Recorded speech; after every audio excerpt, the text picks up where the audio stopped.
Hello everyone, welcome back to this YouTube channel. This is सिमाव here. देखिए, CUET UG के लिए जो 2025 में एग्जाम होने जा रहा है वो बहुत नज़दीक है, बहुत ही तेज़ी के साथ आपके नज़दीक आ रहा है।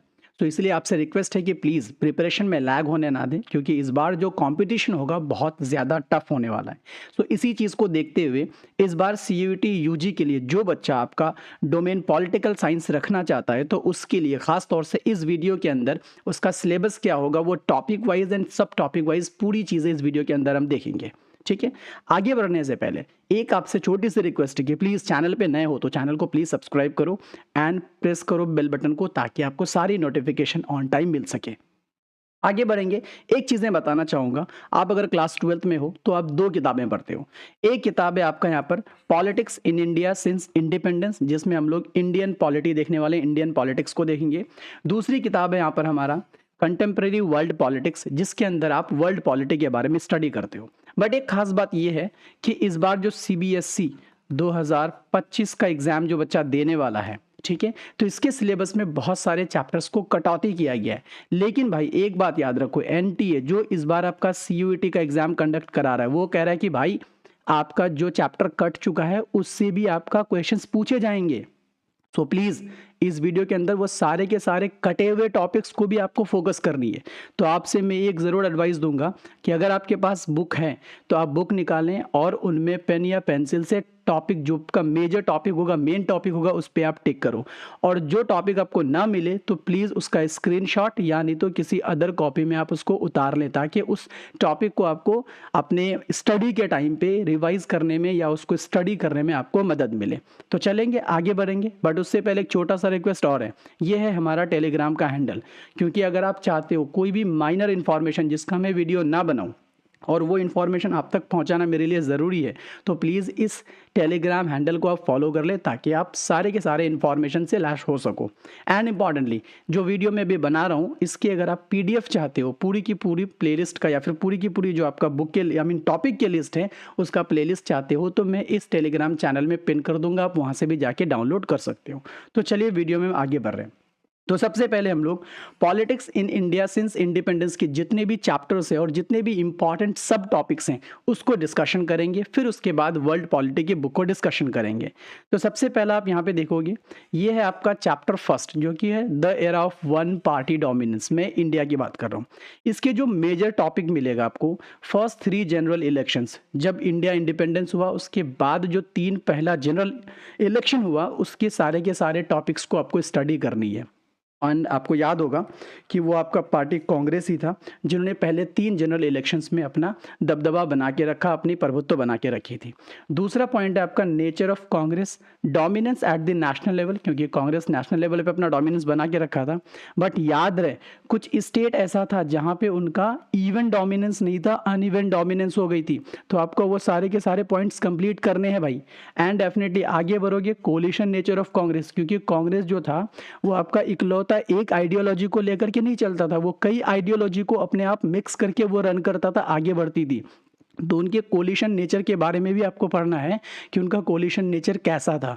एंड आगे उसी टाइम पे कुछ मेजर अपोजिशन पार्टीज भी रन करती थी। जैसे एग्जांपल के तौर पर मेजर अपोजिशन पार्टी उस वक्त का सबसे बड़ा सीपीआई था। तो इसके बारे में सारी की सारी इंफॉर्मेशन गेन करना है, ये आपका the era of one party dominance chapter के अंदर से। दूसरी आपकी आती है chapter nation building and it's problems. आप जैसे ही इंडिपेंडेंट मिल गई, भारत स्वतंत्र हो गया, तो उसके बाद नेशन को बिल्ड करना पड़ा और उसको बिल्ड करने में बहुत सारे प्रॉब्लम्स को क्या करना पड़ा, झेलना पड़ा। ये आपको देखना होगा। अब अगर आप पढ़ चुके हो 12th में तो आपको मालूम होगा 3 आपका मेजर प्रॉब्लम था। पहला था यूनिटी का, क्योंकि सारे के सारे पूरी की पूरी कंट्री आपका प्रिंसली स्टेट्स में डिवाइडेड था। सारे प्रिंसली स्टेट्स को एक करना था, ये पहली प्रॉब्लम थी। दूसरा प्रॉब्लम था आपका डेमोक्रेसी को इस्टेब्लिश करना था। तीसरा प्रॉब्लम था आपके पास डेवलपमेंट। तो ये सारे के सारे प्रॉब्लम्स और नेशन बिल्ड करने में जो जो चीज़ें आई, ये सारे टॉपिक्स आपको कंप्लीट करने हैं। तो यहाँ पर नेशन को बिल्ड करने में नेहरू का अप्रोच क्या था, ये इंपॉर्टेंट है। दूसरा, क्योंकि आपको मालूम है जैसे ही हिंदुस्तान आज़ाद हुआ इंडिया, तो उसके बाद पार्टीशन हो गया था। भारत और पाकिस्तान 2 कंट्री बना था। तो इस पार्टीशन से बहुत बड़ा मसला खड़ा हो गया था, प्रॉब्लम रेफ्यूजी का। तो इस रेफ्यूजी को कैसे सेटलमेंट किया गया। एंड डेफिनेटली उसके बाद कश्मीर का भी मुद्दा उठा। तो ये कश्मीर का प्रॉब्लम क्या था, ये भी कंप्लीट करनी है। उसके बाद आज़ादी मिलने के कुछ देर बाद कुछ टाइम के बाद ही स्टेट्स को ऑर्गेनाइज दोबारा से रीऑर्गेनाइज करना पड़ा, क्योंकि आपको मालूम होगा लैंग्वेज के बेस पे कंट्री स्टेट बना था, और सबसे पहला स्टेट बना था आपका आंध्र प्रदेश। तो इसके पीछे का क्या राज है और बनने के बाद के कॉन्सिक्वेंसेस क्या हुए, ये भी आपको देखने की ज़रूरत है। अगला चैप्टर आता है पॉलिटिक्स ऑफ प्लान डेवलपमेंट। मैंने बताया ना कि तीसरा प्रॉब्लम जो था वो डेवलपमेंट का था। अब डेवलपमेंट जो करना है भाई, डेवलप करने के लिए क्या क्या आपके पास पॉलिसीज होगी, क्या पॉलिटिक्स हुआ, या फिर क्या क्या आपने कदम उठाए, वो सारी चीज़ें इस चैप्टर के अंदर मिलेगा। तो सबसे मेजर पॉइंट आता है कि इंडिया ने 5 ईयर प्लान को अडॉप्ट किया था। तो सबसे बात है कि ये आपका 5 ईयर प्लान क्या है, ये देखना है आपको, ये कहाँ से अडॉप्ट किया गया, इसके कॉन्सिक्वेंसेज क्या रहे, ये चीज़ें देखना है। फिर उसके बाद गवर्नमेंट ने स्टेट सेक्टर को एक्सपैंड किया था, ये भी चीज़ें देखेंगे। एंड उसी वक्त कई इकोनॉमिक इंटरेस्ट जो नए नए थे वो राइज हुआ, वो आगे आया। फिर उसके कुछ टाइम बाद थोड़ी फैमिन अकाल आ गया। अकाल आने की वजह से, फैमिन की वजह से 5 ईयर प्लान को कुछ टाइम के लिए सस्पेंशन सस्पेंड करना पड़ा, रोकना पड़ा। ये क्या चीज़ था वो भी देखना है। And at the same time 1960-70 के टाइम पे आपको ग्रीन रिवॉल्यूशन देखने को मिला था। तो पॉइंट ये कि भाई ये ग्रीन रिवॉल्यूशन क्या था, इसके कॉन्सिक्वेंसेस क्या थे, ये भी चीज़ें देखना है। एंड उसके बाद इसके पॉलिटिकल फॉलोआउट्स क्या देखने को मिला, ये इंपॉर्टेंट पॉइंट्स है। तो ये स्टार्टिंग के मैंने 3 चैप्टर का कुछ सब टॉपिक्स बताया आपको। उसी प्रकार अगला चैप्टर हमारे पास आता है इंडियाज़ एक्सटर्नल रिलेशंस, क्योंकि जब इंडिया आज़ाद हुआ तो उसको अदर कंट्री के साथ भी अपना रिलेशंस बना के रखना था। तो उस वक्त को रिलेशन बनाने के लिए उसकी फॉरेन पॉलिसीज़ क्या थी, तो ख़ास तौर से ये जिम्मेदारी दी गई थी नेहरू जी को, क्योंकि नेहरू जी तब प्रधानमंत्री भी थे और अपने साथ साथ एक्सटर्नल अफेयर्स मिनिस्ट्री भी रखे हुआ था। तो ये नेहरू ने ही पूरी की पूरी फॉरेन पॉलिसी तैयार किया था। तो उसका क्या था फॉरेन पॉलिसी, ये आपको देखना है। एंड इंपॉर्टेंटली 1962 में 1962 में चाइना और इंडिया का वॉर हुआ था। भाई ये वॉर क्या था, ये चीज़ें आपको पढ़नी है।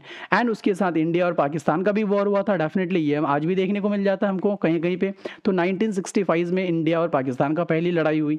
फिर उसके बाद 1971 में भी इंडिया और पाकिस्तान का लड़ाई हुआ था। एंड उसके तुरंत बाद ही 1917 के बाद ही बांग्लादेश का जन्म हुआ था। ये भी इंपॉर्टेंट पॉइंट है। तो भाई ये पढ़ने का, हर हालत में पढ़ने का, ताकि एग्जाम में आएगा, हर हालत में आएगा।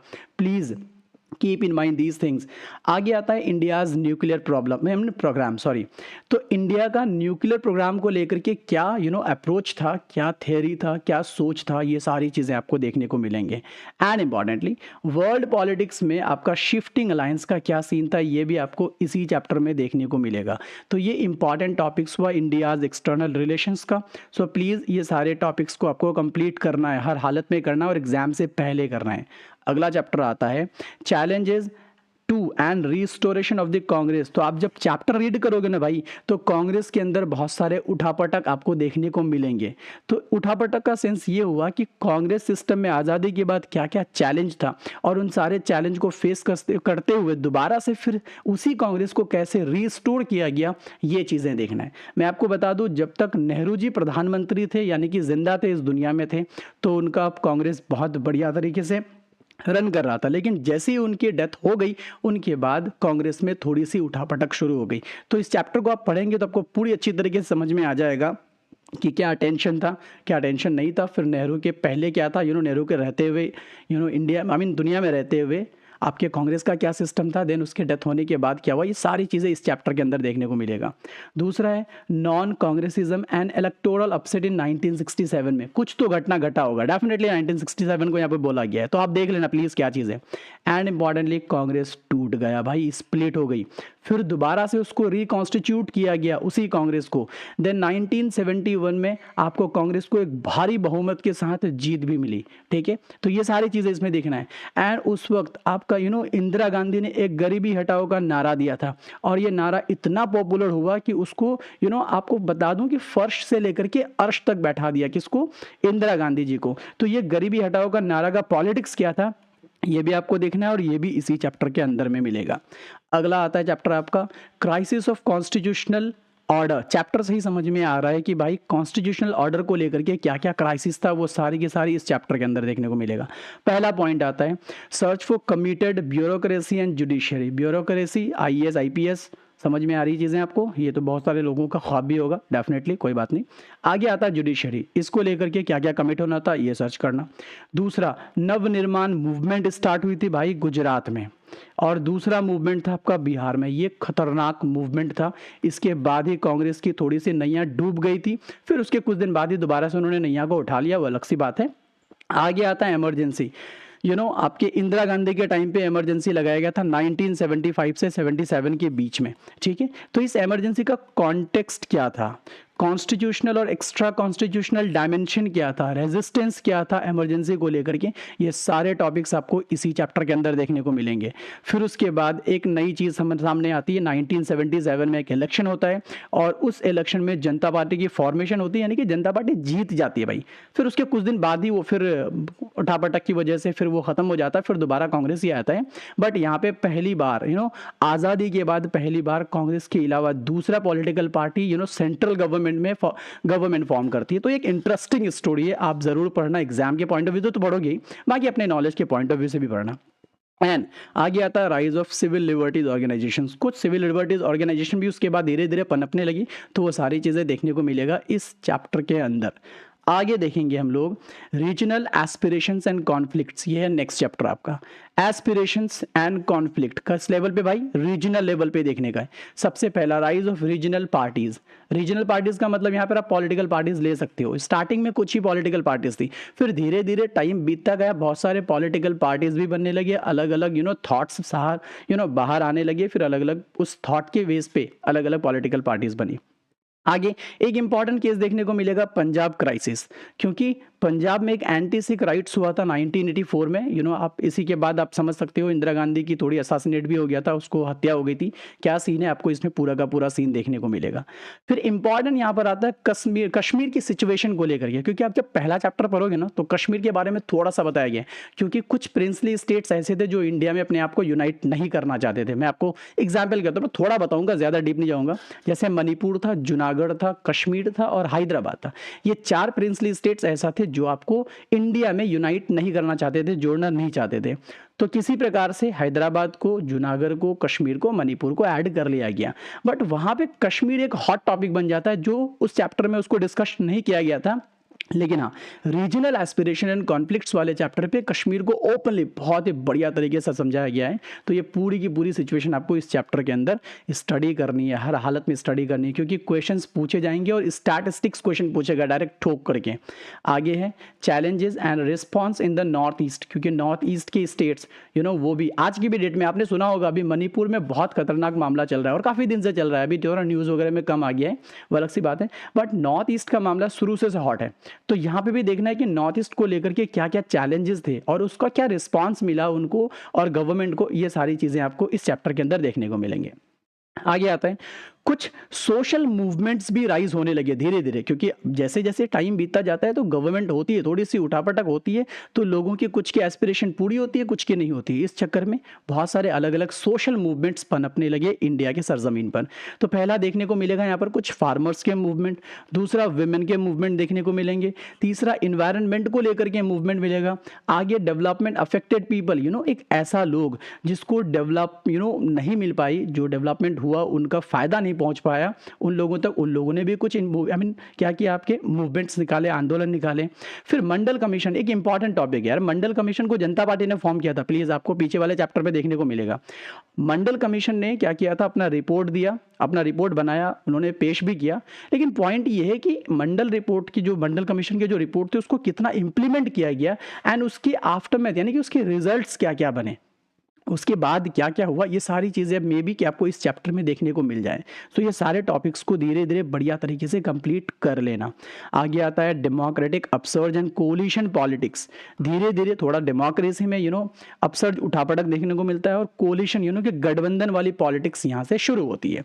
तो पहला पॉइंट है यहाँ पर पार्टिसिपेटरी अपसर्ज इन 1990s। तो मैं आपको बता दूं, कंप्लीटली अगर कोलिशन देखने को मिलता है, गठबंधन देखने को मिलती है, तो वो 1990 के बाद देखने को मिलता है। फिर 1990 के बाद ही आपको JD Janata Dal type political parties बाहर आई। फिर बीजेपी, जो आज आपका बीजेपी भारतीय जनता पार्टी है, वो भी 1980s के टाइम पे बाहर आया, क्योंकि जनता पार्टी आई मीन ये जो आपका भारतीय जनता पार्टी है, वो पहले आपका बीजेएस था, जो आपको इसी बुक के अंदर पहले चैप्टर्स में देखने को मिलेंगे, भारतीय जनसंघ। फिर वो 1980s में आकर के बीजेपी बना, ये सारी बाहर आई। फिर increasing role of regional political parties. मैं आपको बता दूं ज्ञान के लिए, अभी इंडिया में साढ़े 700 प्लस पॉलिटिकल पार्टीज है भाई, 750, जिसमें से 6 नेशनल पार्टी है, बाकी रीजनल पार्टीज हैं। ठीक है, ये सारे के सारे पॉलिटिकल पार्टीज ने क्या करने लगे, अपने रोल प्ले करने लगे, उनकी रोल भी बढ़ने लगी, और इन्होंने साथ में मिलकर के बहुत सारे मैक्सिमम, ये बता दूं कि सेंट्रल गवर्नमेंट में भी कोलिशन गवर्नमेंट स्टार्ट हो गई, कोलिशन पॉलिटिक्स स्टार्ट हो गई, यानी गठबंधन वाली। मैं आपको बता दूं आज जो है अभी करंट में 2024 में जो अभी सरकार चल रही है, ये भी कोलिशन गवर्नमेंट ही चल रही है। इससे पहले बल्कि कोलिशन नहीं था, बहुत सारे मिलकर के उन्होंने गवर्नमेंट फॉर्म करके रखी थी, लेकिन बीजेपी अकेले शासन कर रहा था। बट इस बार कोलिशन गवर्नमेंट है भाई, इस बार तो है कंफर्म। एंड उसी चैप्टर में आपको यूएफ और एनडीए के बारे में देखने को मिलेगा बहुत सारे पॉइंट्स, यूएफ एंड एनडीए। और इस तरह से चीज़ों में क्या होता है कि स्टैटिस्टिक सवाल आते हैं, डायरेक्ट सवाल पूछ लिया जाता है, तो ये आपको कंप्लीट करनी है। फिर इलेक्शन 2004 में क्या हुआ, और उसके बाद यूपीए गवर्नमेंट, एक तरफ तो एनडीए है, दूसरा यूपीए है। मैं आपको थोड़ी सी बताऊंगा, एनडीए को बीजेपी लीड करती है और यूपीए को कांग्रेस लीड करती है। ठीक है, तो ये सारे के सारे आपको डिटेल्स आपको आपके चैप्टर में और नोट्स में, जो आप कोचिंग में पढ़ते हो या जहां भी पढ़ते हो, वहां पे ये सारी चीजें आपको डिटेल्स में मिलेगा। एंड इंपॉर्टेंटली प्लीज स्टडी करनी है, हर हालत में करनी है। आगे एक लास्ट चैप्टर है, यानी इस इंडियन पॉलिटिक्स वाले बुक की, जो आपका आता है रिसेंट इश्यूज एंड चैलेंजेस। हाल फिलहाल के क्या क्या इश्यूज हैं और उनके क्या क्या चैलेंजेस हैं, उनको देखना है। तो पहला आता है challenge and response to the globalisation. अभी पूरी की पूरी वर्ल्ड में ग्लोबलाइजेशन है, अब ग्लोबलाइजेशन का डेफिनेशन क्या होगा, अगर मैं वो बताने लग जाऊँ तो डेफिनेटली बता रहा हूँ घंटे भर पार हो जाएंगे, लेकिन हमारा मेन थीम कंप्लीट नहीं होगा, जिसके लिए मैं वीडियो बना रहा हूँ। तो ये भी नहीं बताऊंगा ग्लोबलाइजेशन क्या होता है, आपको खुद से पता करना है ग्लोबलाइजेशन के बारे में, इनके चैलेंजेस को देखनी है और इनके रिस्पॉन्स को देखना है। अभी इंडिया के कॉन्टेक्स्ट को लेकर के पूरे वर्ल्ड से मिला करके देखो क्या चीज़ें हैं। आगे न्यू इकोनॉमिक पॉलिसीज़ क्या आ रही है और इसके अपोजिशन में क्या क्या चीज़ें देखने को मिलती है। आगे खासतौर से नॉर्थ इंडियन पॉलिटिक्स में ओबीसी का क्या है मामला, वो भी चीज़ें देखना है, अदर बैकवर्ड क्लासेस को लेकर के। आगे Dalit politics in the electoral and non electoral arena, arena का मतलब होता है एरिया कह सकते हो आप। ठीक है, तो दलित को लेकर के क्या क्या पॉलिटिक्स की जाती है, ठीक है, वो भी चीज़ें देखना है। कम्युनलिज्म को लेकर के क्या क्या चैलेंजेस देखने को मिलते हैं। अयोध्या जो राम मंदिर वाला अभी वर्डिक्ट आ चुका है, तो इसके बारे में देख लेना है कि अयोध्या डिस्प्यूट क्या था, वो चीज़ें। फिर गुजरात राइट्स के बारे में देख लेना है, 2002 में गुजरात में एक राइट्स हुई थी, गोधरा कांड जिसे हम कहते हैं, उसके बारे में भी आपको इंफॉर्मेशन कलेक्ट करनी है। तो ये सारे के सारे टॉपिक्स आपके हुए politics in India since independence वाले बुक से।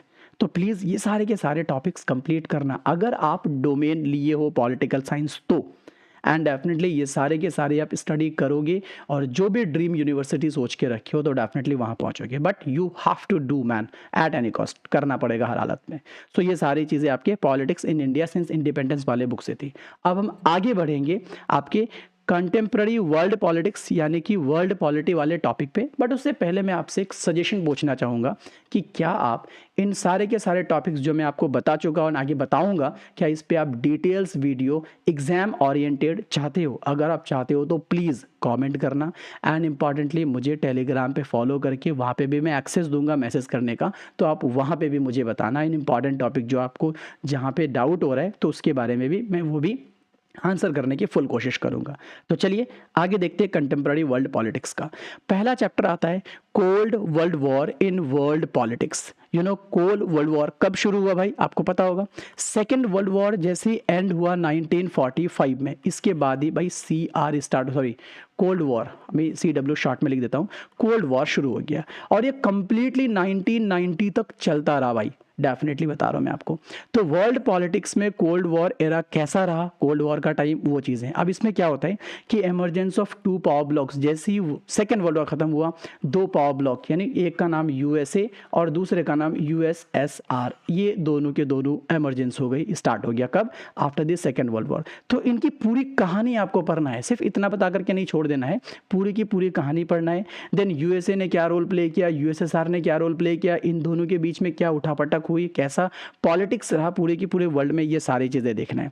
एंड इंपॉर्टेंटली कि कोल्ड वॉर का मेन रीजन क्या था, मेन अरेना क्या था, तो मैं आपको शॉर्ट में बताता हूं। ये आपको यूरोप ही मिलेगा, आपको यूरोप ही देखने को मिलेगा। तो ये पूरी की पूरी कोल्ड वॉर के अरेना के बारे में देखनी है। फिर बाईपोलैरिटी, यानी बाई मतलब दो, पोलैरिटी मतलब पोल कह सकते हो, जैसे कि एक पोल आपका यूएसए है, दूसरा यूएसएसआर है। इसके चैलेंजेस क्या थे वो देखना है। एंड इंपॉर्टेंटली इसमें एक टॉपिक आता है नाम के बारे में, जिसमें इंडिया एक इंपॉर्टेंट पार्ट होता है नाम, यानी कि नॉन अलाइन मूवमेंट। ये क्या होता है, ये डिटेल्स पढ़ना है, और इनसे हर हालत में आपके सवाल बनेंगे एट एनी कॉस्ट। मैं बता रहा हूँ आपको, हर हालत में। नॉन का नॉन अलाइन मूवमेंट, नाम शायद नाम बोलेंगे इसको। तो नाम के क्या क्या कॉन्सेप्ट है, क्या क्या क्वेश्चन बनेंगे, ये आपको स्टडी करनी है।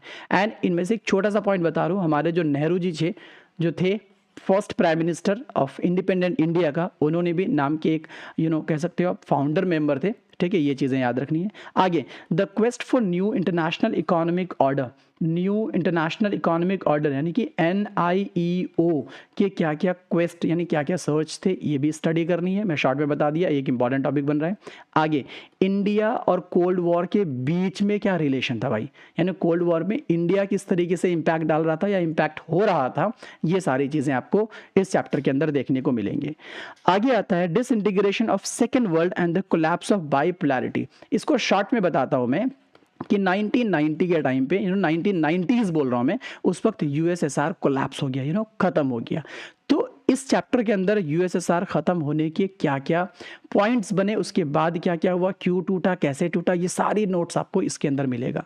तो क्या सीन आता है, new entities in world politics. जैसे यूएसएसआर टूटा, अलग अलग एंटिटीज बने वर्ल्ड पॉलिटिक्स के अंदर। पहला तो रशिया बाहर निकला भाई, कई बाल्कन स्टेट्स बाहर निकले, कई सेंट्रल एशियन स्टेट्स वहां से क्या हो गया, कट के बाहर निकला और अलग अलग पोजीशंस गेन करना शुरू किया वर्ल्ड पॉलिटिक्स के अंदर। अब यहीं पे जितने भी कंट्रीज आपके यूएसएसआर से टूट के बाहर निकला, उन्होंने डेमोक्रेसी को अडॉप्ट किया, क्योंकि पहले डेमोक्रेसी अडॉप्ट नहीं किया था, पहले कम्युनिज्म था। ठीक है, उन्होंने कैपिटलिज्म को भी अडॉप्ट किया, जो कि पहले कैपिटलिज्म नहीं था, पहले सोशलिज्म था। तो ये सारी चीजें देखने को मिलेगा इस चैप्टर के अंदर। आगे, इंडिया का रिलेशन कैसा बना भाई रशिया के साथ, और रशिया के साथ जितनी भी कंट्रीज है, जैसे बाल्कन स्टेट्स हो गया, सेंट्रल एशियन स्टेट्स हुआ, इनके साथ इंडिया का रिलेशन कैसा बना, ये सारे नोट्स आपको यानी ये सारे पॉइंट्स आपको इस चैप्टर के अंदर देखने को मिलेंगे। आगे आता है कि जैसे आपका यूएसएसआर टूट गया, तो डेफिनेटली वर्ल्ड में एक ही पावर बचा, जिसका नाम है यूएस यानी यूनाइटेड स्टेट्स ऑफ अमेरिका। तो इनकी डोमिनेंस कैसी रही वर्ल्ड पॉलिटिक्स में, ये चीजें देखना है। तो उसके बाद क्या हो रहा है, ग्रोथ ऑफ यूनिलैटरलिज्म, यानी कि एक की सिर्फ पावर की ग्रोथ हुआ, जिसमें से उन्होंने अफगान में अपना इम्पैक्ट दिखाया। फिर गल्फ वॉर, पहले गल्फ वॉर में उन्होंने अपना रोल प्ले किया। फिर 9/11 का अटैक का रिस्पांस दिया अमेरिका ने। फिर इराक पे अपना अटैक किया। ये सारी चीज़ें देखने को मिलेगा आपको इस चैप्टर के अंदर। और ये सारी घटनाओं के बाद अमेरिका को क्या फ़ायदा हुआ या फिर क्या किया उन्होंने, वो सारे के सारे कॉन्सिक्वेंसेज आपको इस चैप्टर के अंदर देखने को मिलेगा। एंड इंपॉर्टेंटली प्लीज इन सब का स्टैटिक क्वेश्चन बनाना। आप स्टैटिक है ना, जो आपका डायरेक्ट सवाल होते हैं ना, वो सारे सवाल आपको क्लियर करना है यहाँ पर। आगे, dominance and challenges to the US in economy and ideology. आपको देखोगे यूएस की इकोनॉमी और यूएस के आइडियोलॉजी में उसके डोमिनेंस और उनके चैलेंजेस को भी देखने को मिलेंगे। एंड आगे, India's renegotiation of its relationship with the USA, क्योंकि आपको थोड़ा सा कहानी देखने को मिलेगा, इंडिया का ज़्यादा लगाव आपका यूएसएसआर के साथ था। जैसे ही आपका यूएसएसआर डाउन हो गया, ख़त्म हो गया, तो इंडिया ने अपने रिलेशन धीरे धीरे ठीक करना शुरू किया। किसके साथ, यूएसए के साथ, क्योंकि पहले उनका जो रिलेशन था वो बढ़िया नहीं था। फिर उन्होंने दोबारा से रीनेगोशिएट किया यूएसए के साथ, फिर धीरे धीरे अपनी रिलेशन को बेहतर बनाना शुरू किया। तो वो भी इसी चैप्टर के अंदर आपको देखने को मिलेंगे। अगला चैप्टर हमारे साथ आता है alternative centres for economic and political power. Economic और पॉलिटिकल पावर के लिए मैं मानता हूँ यूएस और यूएसएसआर था। यूएसएसआर जैसे ड्रॉप डाउन हो गया तो फिर यूएस आ गया, लेकिन इसके अलावा भी कुछ ऑल्टरनेटिव सेंटर्स थे जो इकोनॉमिकली और पॉलिटिकली कुछ पावर करते थे, अपने पास गेन करता था। जैसे उसमें बेस्ट एग्जांपल आपको चाइना का देखने को मिलेगा। Rise of China as an economic power in post Mao era. Post Mao era के बाद चाइना बहुत बढ़िया तरीके से ग्रोथ किया, एंड आज भी चाइना की ग्रोथ आप देखने को मिल सकता है। एंड आगे, creation and expansion of European union, EU की शुरुआत हुई भाई। ईयू की शुरुआत हुई जो कि यूरोप में ही देखने को मिलेगा। आसियान की शुरुआत हुई। तो ये ईयू क्या है, आसियान क्या है, ये सारी चीज़ें आपको इस चैप्टर के अंदर दिखेगा एंड देखना है, हर हालत में स्टडी करनी है, नोट्स क्लियर करना है। आगे आते हैं India's changing relation with China, क्योंकि इंडिया पहले चाइना के साथ बहुत लड़ाई मार करता था, बाद में फिर धीरे धीरे उन्होंने अपना रिलेशन सही करना शुरू किया, बट बीच में सही हुआ, फिर अभी भी देखा जाए तो थोड़ा उठापटक चल रहा है। तो ये भी देखना है कि इंडिया और चाइना का रिलेशन में कैसा उतार चढ़ाव देखने को मिला है, वो सारी चीज़ें इसमें देखने को मिलेगा। आगे आता है south Asia in the post cold war era. Cold war era के बाद साउथ एशिया की बात करेंगे तो अपने इंडिया वाले इलाके की बात करें, साउथ एशिया में अपने इंडिया वाला इलाका आता है, जैसे कि इंडिया हो जाएगा, उसी के साथ आप पाकिस्तान भी कह सकते हो, नेपाल कह सकते हो, Bhutan, Bangladesh, Myanmar, Laos, Cambodia, ये जितने कंट्रीज है ये सब के सब आपके साउथ एशिया में आता है। तो इनकी क्या सिचुएशन रही कोल्ड वॉर एरा के बाद? तो पहला देखेंगे यहाँ पर democratisation and it's reversal in Pakistan and Nepal. Pakistan अपना पड़ोसी देश, नेपाल भी अपना पड़ोसी देश। बट एक बात बताऊं, यहाँ पे जो है ना, कभी डेमोक्रेसी तो कभी उसका उल्टा, कभी डेमोक्रेसी तो कभी उसका उल्टा। तो ये वाली पूरी की पूरी कहानी आपको देखना है कि पाकिस्तान ने कैसे डेमोक्रेसी अडॉप्ट किया, फिर डेमोक्रेसी को खत्म किया, फिर दोबारा अडॉप्ट किया, फिर दोबारा खत्म किया। यही कुछ हाल आपको नेपाल के साथ भी देखने को मिलेगा। तो ये सारी कहानी आपको देखना है। फिर अपना एक और पड़ोसी देश है जिसका नाम है श्रीलंका, यहाँ पे भी एथनिक कॉन्फ्लिक्ट हो गई। तो भाई यहाँ पे भी देखना है कि एथनिक कॉन्फ्लिक्ट में क्या सीन आ गया, क्योंकि तमिल और देख लोगे, मैं पूरा का पूरा नहीं बताऊंगा यहाँ पर क्योंकि फिर लंबा वीडियो हो जाएगा। तो तमिल लोगों के साथ कुछ ना कुछ वहाँ पे प्रॉब्लम क्रिएट हुआ था जो कि आपको एथनिक में रखा गया है। तो श्रीलंका की ये कॉन्फ्लिक्ट देखने को मिलेगा। आगे आता है impact of economic globalisation on the region. खास तौर से साउथ एशिया के अंदर इकोनॉमिक ग्लोबलाइजेशन जो था आपका, उसका क्या इम्पैक्ट पड़ा, क्या असर पड़ा, ये भी देखने को मिलना है। आगे conflicts and efforts for the peace in South Asia. South Asia में पीस के लिए क्या क्या लड़ाइयाँ लड़ी और क्या क्या एफर्ट्स किए गए, वो सारी चीज़ें देखने को मिलना है। आगे इंडिया का रिलेशन अपने नेबर्स के साथ, हमारे टोटल 9 नेबर है भाई, 7 ज़मीन से जुड़ा है, 2 पानी से जुड़ा है। तो इन सब के साथ हमारा रिलेशन क्या है वो देखना है आपको हर हालत में। अगला चैप्टर आता है हमारे पास international organisation in a unipolar world. यानी कि यूनिपोलर वर्ल्ड में, यानी कि यूएस के सामने में, यूएस की आप फ्रंट पे देख लो तो इंटरनेशनल ऑर्गेनाइजेशंस क्या काम करते हैं। तो इनमें से आपको एक ही इंटरनेशनल ऑर्गेनाइजेशन देखने को मिलेगा जिसकी मैं बात करूंगा, यूएनओ, यानी कि यूनाइटेड नेशंस ऑर्गेनाइजेशंस। तो यूनाइटेड नेशंस का रीस्ट्रक्चर कैसे किया गया और उनके फ्यूचर के बारे में क्या अनुमान लगाया जाता है, वो सारी चीज़ें यहाँ पे देखने को मिलेगा। मैं थोड़ा सा जानकारी के लिए बता दूं, यूएन जो है उसको सेकेंड वर्ल्ड वॉर खत्म होने के बाद क्या किया गया, शुरू किया गया था। बट एक्चुअली में ये आपका शुरू ही नहीं किया गया था। फर्स्ट वर्ल्ड वॉर के बाद एक बनाया गया था लीग ऑफ नेशन, जैसा आज का यूनाइटेड नेशन है, पहले बनाया गया था लीग ऑफ नेशन, बट वो फेल हो गया। इनका एक ही काम था कि दोबारा वर्ल्ड वॉर नहीं होने देना है, बट लीग ऑफ नेशन के रहते हुए सेकेंड वर्ल्ड वॉर स्टार्ट हो गया। सेकेंड वर्ल्ड वॉर स्टार्ट होने की वजह से क्या हो गया, दोबारा से यूएन फॉर्म करना पड़ा। तो ये यूएन को रीस्ट्रक्चर करने में क्या रोल प्ले करना पड़ा, इनके फ्यूचर का क्या सीन रहेगा, ये सारी चीज़ें देखने को मिलेगा। आगे आता है कि यूएन का मतलब साथ में देखा जाए तो यूएन के अंदर में इंडिया की पोजीशन क्या है, ठीक है, वो भी चीज़ें देखना है। आगे कि rise of new international actors, international actors में देखना है। इंटरनेशनल एक्टर का सेंस है कि यहाँ पे शाहरुख खान और टॉम क्रूज की बात नहीं की जा रही है, समझना है यहाँ पर न्यू इंटरनेशनल एक्टर्स का किस तरीके से राइज हुआ। फॉर एग्जांपल अगर आप पढ़ते हो WHO के बारे में, IMF के बारे में, वर्ल्ड बैंक के बारे में, तो ये सारे के सारे इंटरनेशनल एक्टर्स हैं जो अपना इंटरनेशनली रोल प्ले करता है, चाहे वो पॉलिटिकली चीज़ों को शांत करना हो, इकोनॉमिकली शांत करना हो, जो भी सिचुएशन हो। तो उसमें ये न्यू इंटरनेशनल एक्टर्स कैसे कैसे उभरे और क्या क्या अपने रोल प्ले किया, वो चीज़ें। सेम वे में यहाँ पे न्यू इंटरनेशनल इकोनॉमिक ऑर्गेनाइजेशन भी देखने को मिलेंगे, कुछ NGOs के बारे में स्टडी करने को मिलेगा, ये सब आपको देखना है। एंड आगे ये जो नए नए इंस्टीट्यूशंस बने जो कि ग्लोबल गवर्नेंस के लिए, मतलब वर्ल्ड पॉलिटिक्स में देखा जाए तो, ठीक है, ये न्यू इंस्टीट्यूशंस कितने अकाउंटेबल थे, अकाउंटेबल दैट मीन्स कि कितने जिम्मेदार और कितने डेमोक्रेटिक, कितने बढ़िया तरीके से सबको बराबर की वैल्यू देते हुए कैसे काम करते हैं, ये सारी चीज़ें आपको इस चैप्टर के अंदर देखने को मिलेंगे। तो ये मेरे ख्याल से पूरा का पूरा वर्ल्ड पॉलिटी के बारे में हम लोग अभी चैप्टर को डिस्कशन कर रहे हैं। अगला हमारा चैप्टर आ रहा है security in the contemporary world. आज की दुनिया में सिक्योरिटी को लेकर के क्या सीन है, वो आपको इस चैप्टर के अंदर देखने को मिलेंगे। तो कुछ ट्रेडिशनल कंसर्न्स हैं किसको लेकर के, सिक्योरिटी और पॉलिटिक्स ऑफ डिसआर्मामेंट को लेकर के। तो ट्रेडिशनल कंसर्न क्या है वो चीज़ें देखना है, और कुछ नॉन ट्रेडिशनल भी देखनी है, जैसे कि ह्यूमन सिक्योरिटी को लेकर के कि अभी गरीबी का क्या सिचुएशन है, हेल्थ का क्या सिचुएशन है, एजुकेशन का क्या सिचुएशन है, ठीक है, ये कुछ नॉन ट्रेडिशनल है, ठीक है, ये इंपॉर्टेंट है, ये भी स्टडी करनी है। ज़्यादा टफ टॉपिक नहीं है और ज़्यादा मेरे ख्याल से सवाल भी नहीं बनेंगे, but you have to go through, क्योंकि आपको इससे होकर के गुजरना है, तभी आपको आगे के टॉपिक समझ में आएगा। आगे है issues of human rights and migration. ये इंपॉर्टेंट टॉपिक, मैं इसको थोड़ा स्टार्ट कर रहा हूँ। ह्यूमन राइट्स के इश्यूज को देखना है और माइग्रेशन को देखना है। अभी आप वर्ल्ड में देखोगे बड़े बड़े कंट्रीज से बहुत सारे जो लोग होते हैं ना वो अपने कंट्री को छोड़ के दूसरे कंट्री को जाते हैं।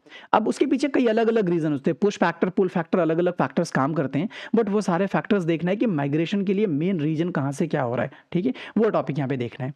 आगे मोस्ट इंपॉर्टेंट टॉपिक आता है एनवायरनमेंट एंड नेचुरल रिसोर्स को लेकर के, जो ग्लोबली पॉलिटिक्स में देखने को क्या मिलता है। तो आगे कुछ एनवायरनमेंटल मूवमेंट इस चैप्टर के अंदर देखने को मिलेगा, ठीक है? And evolution of global environmental norms के बारे में, ठीक है? आगे आता है conflicts over traditional and CPR, common property resources को लेकर के, कि क्या कॉन्फ्लिक्ट है, ठीक है? ये चीज़ें देखनी है।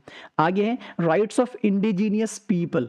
इंडिजीनियस पीपल का मतलब होता है कि किसी भी पर्टिकुलर कंट्री के जो वहाँ के प्रॉपर लोग होते हैं उनकी राइट्स के बारे में देखना है कि यहाँ पे उन लोगों के लिए राइट्स किस तरह से वर्क कर रहा है या किस तरह से वायलेट हो रहा है, इन चीज़ों को देखना है। आगे India's stand in global environmental debates.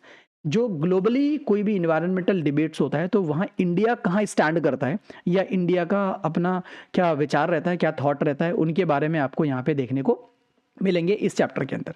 Next आता है ग्लोबलाइजेशन एंड इट्स क्रिटिक्स। उस वक्त से हम ग्लोबलाइजेशन के बारे में बोल रहे हैं, बट ये होल चैप्टर ही मिल गया आपको ग्लोबलाइजेशन को लेकर के, एंड इसके क्या क्या क्रिटिक्स है, विच मीन्स कि ग्लोबलाइजेशन को कोई पसंद भी करता है, कोई पसंद नहीं भी करता है। तो डेफिनेटली अब देखना इसके अंदर ये कि globalisation what exactly it is, कि ये है क्या, एंड इसके सपोर्ट में कौन है और इसके अगेंस्ट में कौन है, ये भी चीज़ें देखने को मिलेंगे। तो पहला पॉइंट है economic, cultural and political manifestations देखना है ग्लोबलाइजेशन को लेके।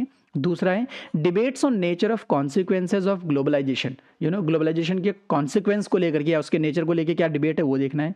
एंटी ग्लोबलाइजेशन, मैंने बोला ना कुछ विरोध में, तो कुछ विरोध में है लोग कि भाई ये ग्लोबलाइजेशन का प्रोसेस नहीं होना चाहिए या फिर ये एक अच्छी चीज़ नहीं है, तो इनके बारे में भी आपको थोड़ा नॉलेज लेना है कि क्या ये सही है कि गलत है, क्योंकि आपका व्यू जानना इंपॉर्टेंट है। तो ये भी टॉपिक आप देखने को मिलेगा। एंड इंपॉर्टेंटली लास्ट पॉइंट जो कि मैं स्टार्ट कर रहा हूँ थोड़ा सा, India is an arena of globalisation and struggles against it, क्योंकि ग्लोबलाइजेशन के क्षेत्र में इंडिया एक बहुत बड़ा प्लेयर है, या बहुत बड़ा अरेना कह सकते हो, बहुत बड़ा रीजन कह सकते हो, जो कि इंडिया को ग्लोबलाइजेशन के लिए माना जाता है। और इसके अगेंस्ट के लिए क्या क्या स्ट्रगल है ये भी आपको इस चैप्टर के अंदर देखने को मिलेंगे। सो ये था पूरा का पूरा डिटेल्स वीडियो किसको लेकर के, आपके पॉलिटिकल साइंस को लेकर के, जो आपका CUET UG के लिए जो इंपॉर्टेंट होने वाला है। सो होप कि आपको ये पूरा का पूरा इंटायर वीडियो आपका बहुत ही मदद साबित हुआ होगा। बस इतना ही आपको बताना था। So that's all for now. I'll come back very soon with something new. So please stay tuned here. And please, अगर चैनल को सब्सक्राइब नहीं किए हो तो please do subscribe and press the bell icon. That's all. Thank you so much.